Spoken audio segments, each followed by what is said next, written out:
The photo in the newspaper was laughably off.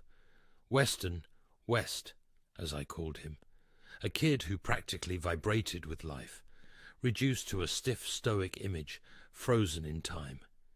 Drowned, the article said. Accident. But I knew. I knew in the way my gut knotted the first time I saw the headline, in the phantom echo of his laughter that seemed to rise from the bottom of my old, rusty coffee mug, in the way the wallpaper in my room seemed to drain away, leaving me staring into the black abyss of an empty pool.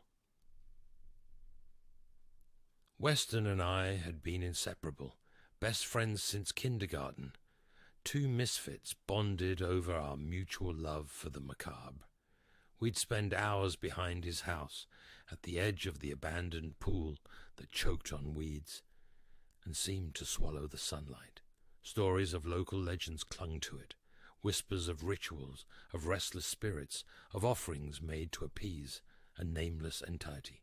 The water remembers, he'd say, his eyes wide with morbid fascination. Everything.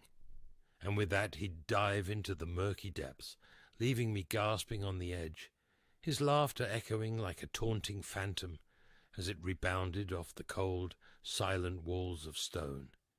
It had been a year, and the grief was a dull ache in my chest, a cavern opening with every dream. Then I found it, tucked away in his dusty childhood belongings.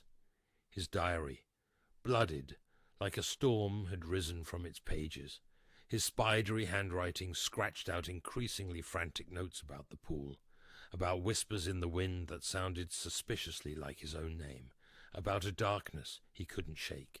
The water demands, he wrote, his last entry scrawled in a shaky hand. A life for a life. And then I saw it.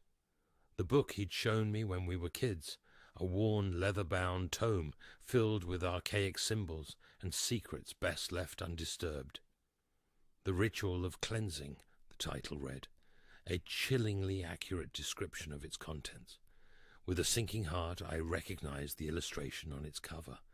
A shadowy figure standing before the abandoned pool, tendrils of darkness snaking out of the water, enveloping a screaming figure. I remembered the day we found the book. We'd snuck out to the pool, as we often did, drawn by some morbid curiosity. West, always the braver of the two, had flipped through the book, his fascination battling with a growing unease. He'd pointed at the illustration and said, maybe they weren't legends, maybe they were true. We'd never spoken of the book again, not directly, at least.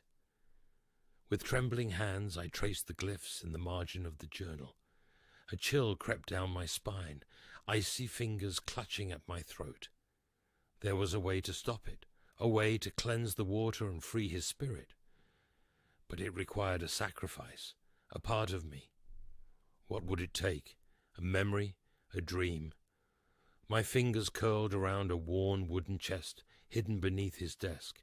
Inside, nestled among faded photographs and forgotten childhood relics, lay countless drawings, each a testament to our shared joy, our whispered nightmares.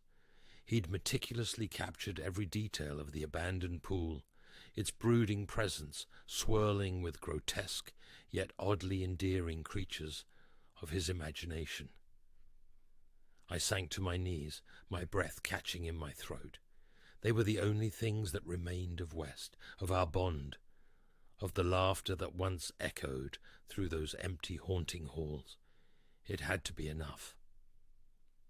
Clutching the drawings, I followed the worn path behind Weston's house, my heart hammering a frantic tattoo against my ribs. The sun dipped below the horizon, casting long, menacing shadows across the overgrown ground. The air felt charged, thick with anticipation and a sense of impending doom. Reaching the pool, I stared into its murky depths. It stared back, a dark, fathomless abyss swallowing the last vestiges of light. "West," I choked out, my voice cracking. "If you're in there, forgive me. But the water remembers, and so do I." I didn't hesitate. I tossed the drawings into the water, their flimsy forms dissolving into the depths, the fragments of our memories sinking beneath the surface. As the drawings vanished, a searing pain ripped through me. But it wasn't physical. It was a betrayal of a kind I had never known, a wrenching emptiness that threatened to consume me. The water churned violently, the sounds of the struggle echoing across the abandoned yard. I fell to my knees, tears blurring my vision. And then silence. An unnatural stillness fell over the pool, the shadows receding, the air clearing. A peace that felt both hollow and complete settled upon me, replacing the agonizing ache with a dawning realization that had been both comforting and terrifying for years. The water didn't remember West. The water remembered me. Now I understood. It wasn't just his destiny to be claimed by the darkness. It was mine.